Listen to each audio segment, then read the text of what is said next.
Okay, here we are with another Longbox history with me, GhostCritic, and we are now on the letter T. You would have thought the letter T being so common, I would have hundreds of them, but this is quite a short stack of T's. I'm starting off with Thor. This is the Straczynski run. I do have a lot more Thors that I picked up not so long ago, but I've only just recently shown them off, so I thought I'd leave them out of this video. But if you want to see my other Thor titles, they're all from like the 90s, so nothing amazing, but if you're interested, go check out a video. I think there was 4 parts to it, the 150 plus eBay haul, and you'll see a cover of Thor as the thumbnail that you can click on and then see those. But this, again, like I said, is the Straczynski run when they relaunched the Thor title. So that's issue 1 with great Michael Turner cover there. Issue 2.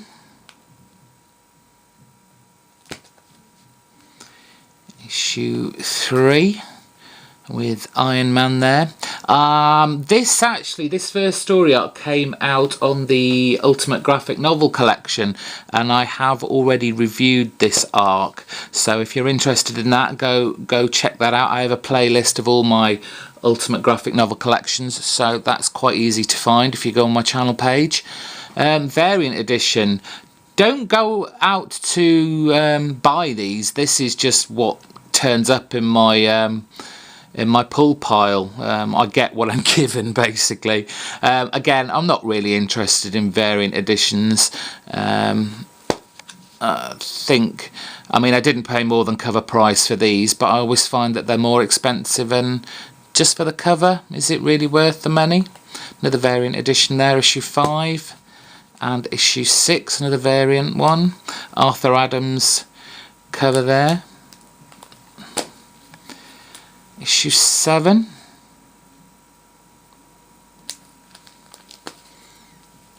Issue 8.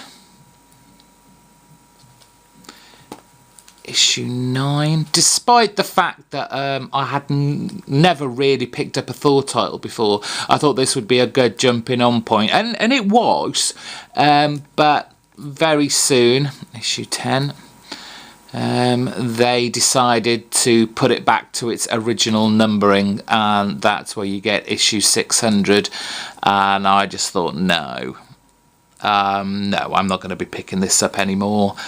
So I dropped it after issue 601, which is actually quite a nice cover there, and apart from that last Marvel one-shot, The Truth of History, which I remember very little about, that was where I kind of stopped with the Thors.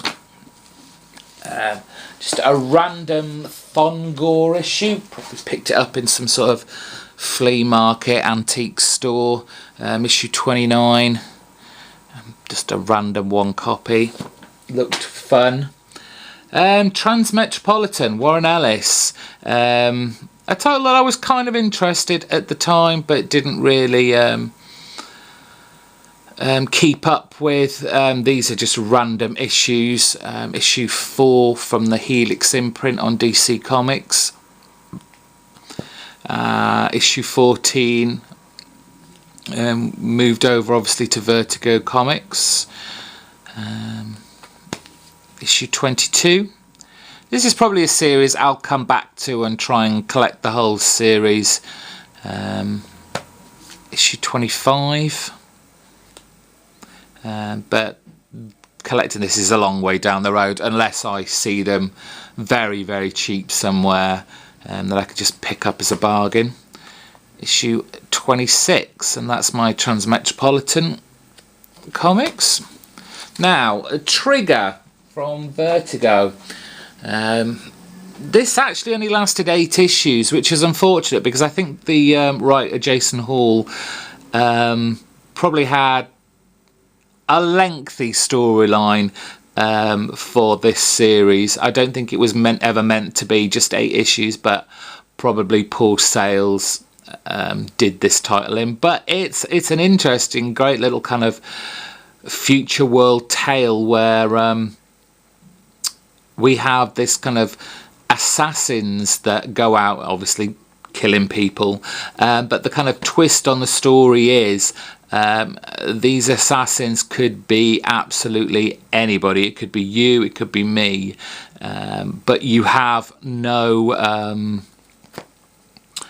you don't remember it at all. It's like you've been taken over, kind of brainwashed for the evening. Some great covers on these. Issue 4, kind of Blade Runner-esque in parts, but Jason Hall was certainly creating a very interesting and intriguing storyline, but like I said, I think it didn't sell very well, so Vertigo dropped it with this final issue, issue 8, and everything kind of got wrapped up very quickly, and lots of threads were left hanging, unfortunately. And this is going back to 2005, so I very much doubt Jason Hall's going to come back to that universe. On to Image, and we have this kind of fantasy genre title called Telos. Well, Telos, it's kind of like, if I had to kind of say what it was like, I'd say it was a cross between Commandy, The Wizard of Oz, with pirates thrown in. It is a very fun title.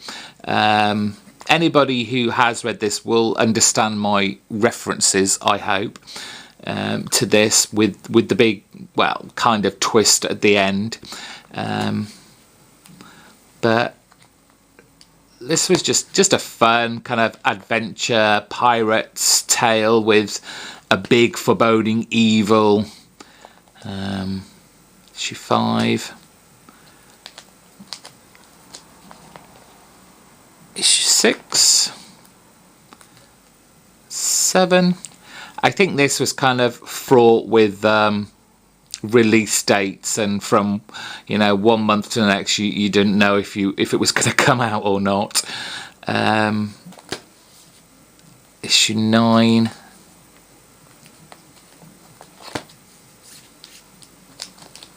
And finally issue 10.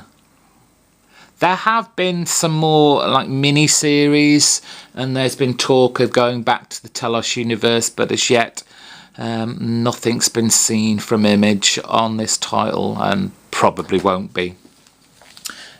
More Image titles. We've got The 10th, and this is the 10th special.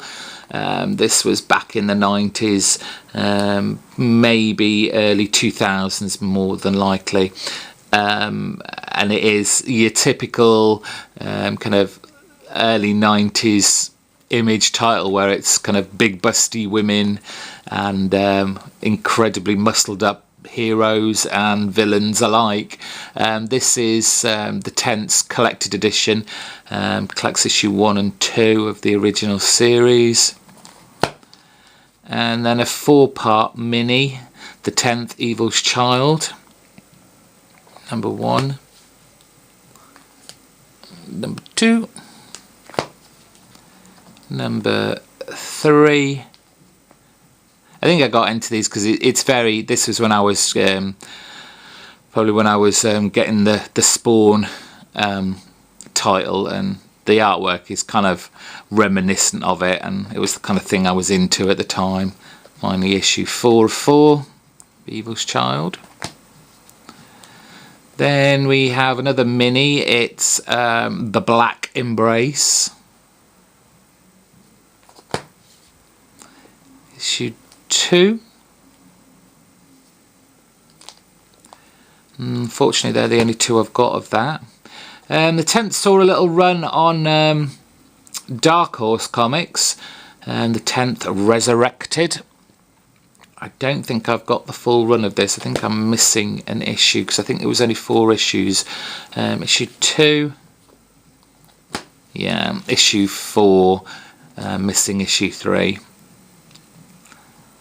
Finally, you've probably seen these in a haul video from a long time ago, but given how short T was, I thought I'd quickly throw these in as well. But these are Tales of the New Titans, starring Cyborg. This was a 4-issue mini-series, so we had a story based on Cyborg, on Raven, the Changeling, the one's known as Beast Boy, and finally Starfire, and then last New Teen Titans Annual from 1983, number 2. And unfortunately that's all we've got for the teas. Get ready for the letter U. It is huge. It's the Ultimate Universe, and obviously there's some uncanniness going on too, so there'll be plenty of videos for the Longbox U letter. Look out for those. Thanks for watching. Bye.